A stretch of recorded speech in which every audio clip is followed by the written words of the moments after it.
Salam, xoş gördük hər birinizi. Bu günlər mən çox ləzzətli, xırçıltılı, sapsarı, əzilməyən qarpız mürəbbəsi hazırlayacağam. Qarpız sezonu olmuşkən mütləq şəkildə hazırlamanızı tövsiyə edirəm. Qarpız mürəbbəsini hazırlamaq üçün qarpızı yeyərkən, əgər ki gördünüz ki, qarpızın qabığı qalındır, qalın hissələrini atmırıq. Yəni mürəbbə üçün saxlayırıq qarpızın qabığını.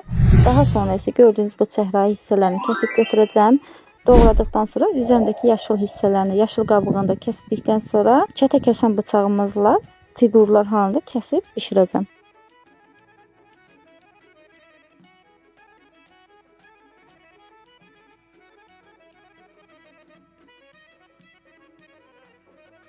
İlk öncə qarpızın içərisində olan çəhrayı hissəsini kəsib çıxarıram, daha sonra isə doğrayacağam.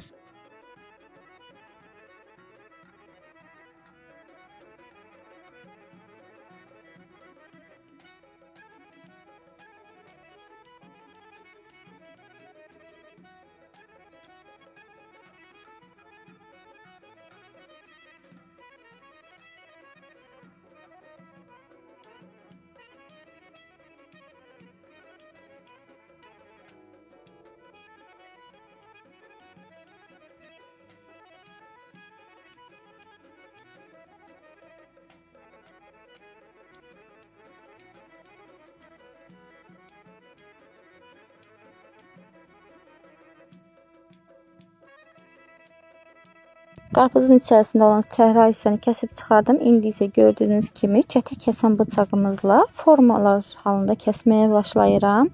2 barmaq enində kvadrat şəkildə doğrayıram. Daha sonra isə incə-incə, kiçik ölçüdə doğramaya başlayacağam.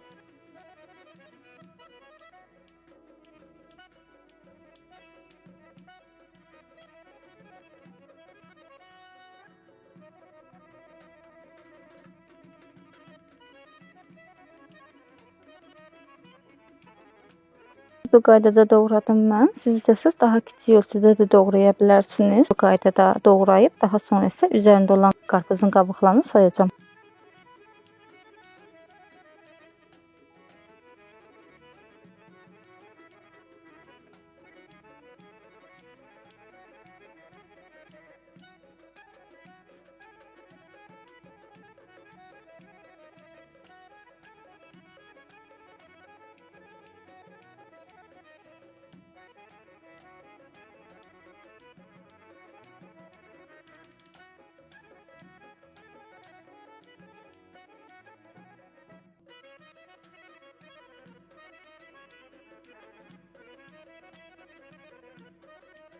Qarpızın üzərində olan yaşıl qabığı soyarkən doğradıktan sonra soymaq lazımdır ki, daha böyük ölçüdə olarsa qabığını soyarkən biləyimizi, əlimizi kəsə bilərik. Bu üsulda daha rahatdır qabığını soymaq. Sizlərə də tövsiyə edirəm bu üsulda soymağını. Və qarpızın qabığını soyub bir qabın içərisinə yığıram.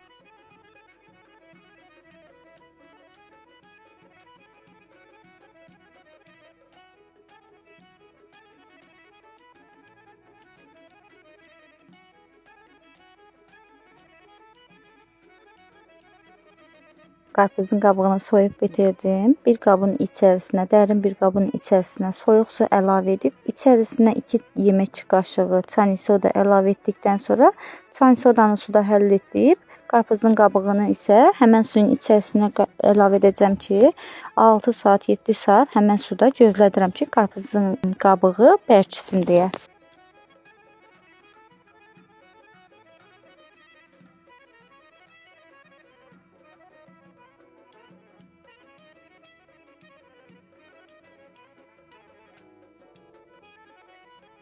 Çay sodanı suya əlavə edib, suda həll etdikdən sonra doğradığım qarpızın qabığını da suyun içərisinə əlavə edib 6-7 saat gözlədəcəm.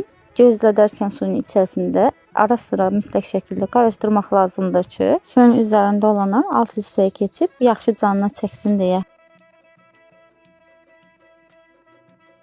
6-7 saat keçdi. Suyun içərisində gözlətdiyim qarpız qabıqlarını gördüyünüz süzgəc vasitəsilə sudan çıxarıram suyunu süzərək.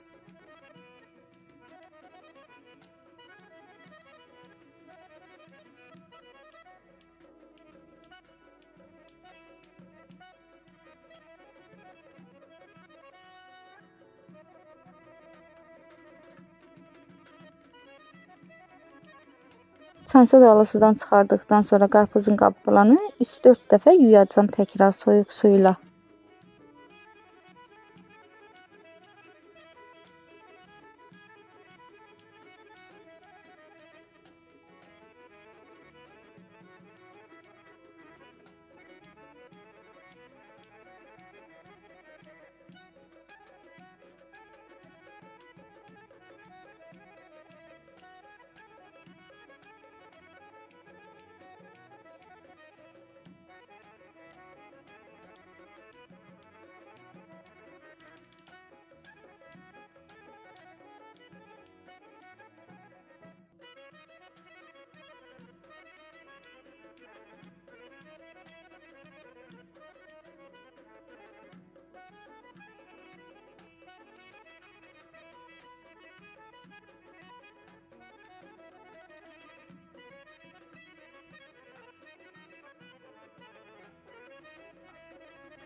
Qarpızın qabığını yaxşı-yaxşı yumaq lazımdır ki, üzərində olan çay soda axıb getsin deyə.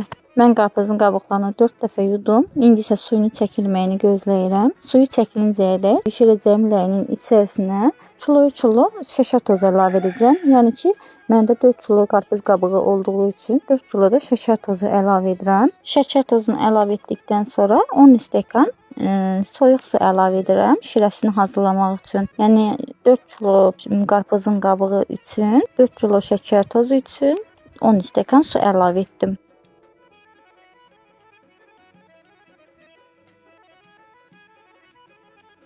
Şirəsini hazırlayıram. Şirə qaynadıqdan sonra qarpızın qabığını əlavə edəcəm şirəmizin içərisinə.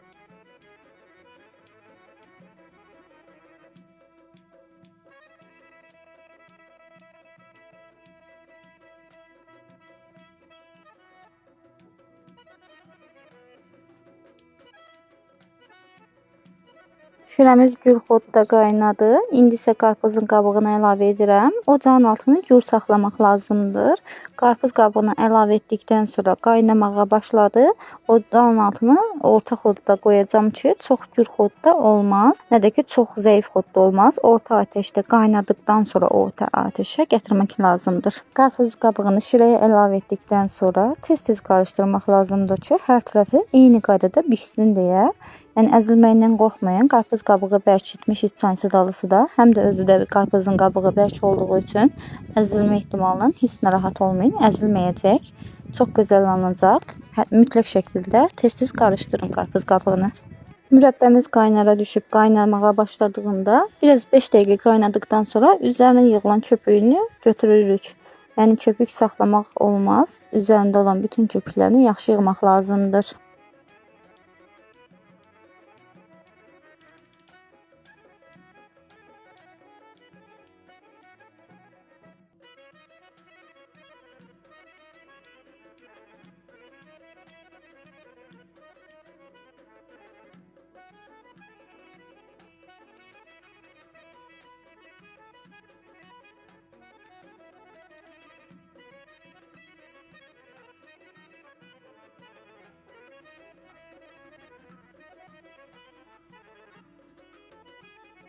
Mürəbbəmizin rəngi saralmağa doğru gedir. Yaxşı-yaxşı qarışdırırıq ki, hər tərəfi yaxşı bişsin deyə.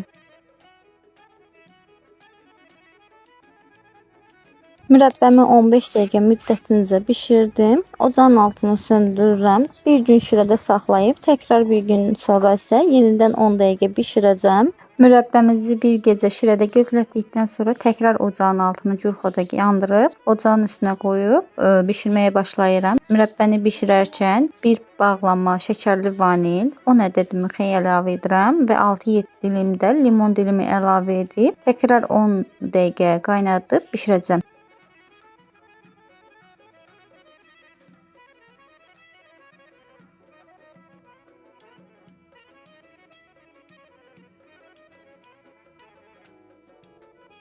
Və 10 dəqiqə keçdi. Gördüyünüz kimi artıq mürəbbəmizin üzərində iri-iri qabarcıqlar əmələ gəlir. İndi isə ocağın altını bağlayıram. Mürəbbəmizin soyumağını gözləyirəm. Mürəbbəmiz soyuncayərək bançolarımızı və banço qapaqlarımızı sterilizə edib, içərisini quruladıqdan sonra mürəbbəmizi bançoların içərisinə yığacağam.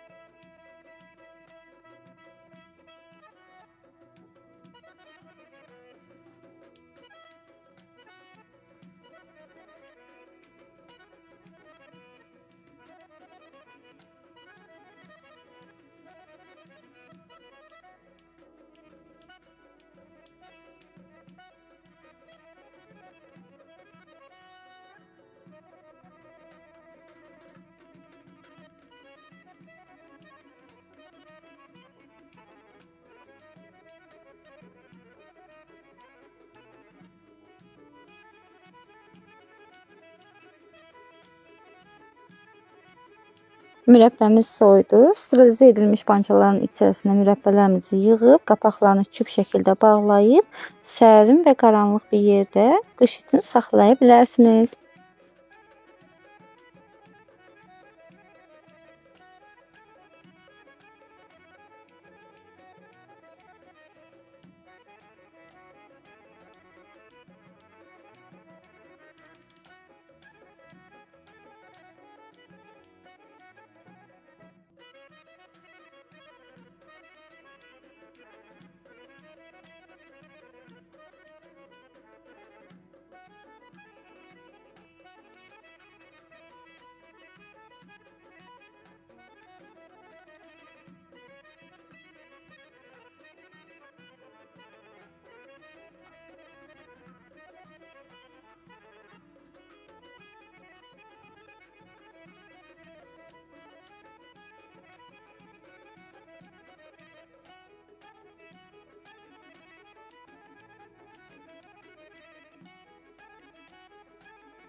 Və budur, mənim qarpız mürəbbəm artıq hazırdır. Çox gözəl, çox ləzzətli, suyunun rəngi şəffaf, xırçıltılı, xarlamayan qarpız mürəbbəsi hazırladım. Əminəm ki, sizlər də bu resepti bəyənib hazırlayacaqsınız. Hazırlayan hər kəs öncədən nuş olsun deyirəm. Və kanalıma hələ də dəstək olmamısınızsa, dəstək olmaq üçün abunə olub, videolarımı sonucan izləyib like etməyi unutmayın. Və videolarımı yaxınlarınızda paylaşın ki, daha çox insanlar videolarımdan yararlanıb, faydalansın deyə. Və məni digər sosial şəbəkələrdən və Instagramdan da takib edəsiniz. Çox sevinərəm. Mənə nə sualınız olarsa, videonun alt hissəsində yorumlar qisminə yazaraq paylaşa bilərsiniz. İzlədiyiniz üçün təşəkkür edirəm. Gələn videolarda görüşmək ümidilə. Hələlik, sağ olun.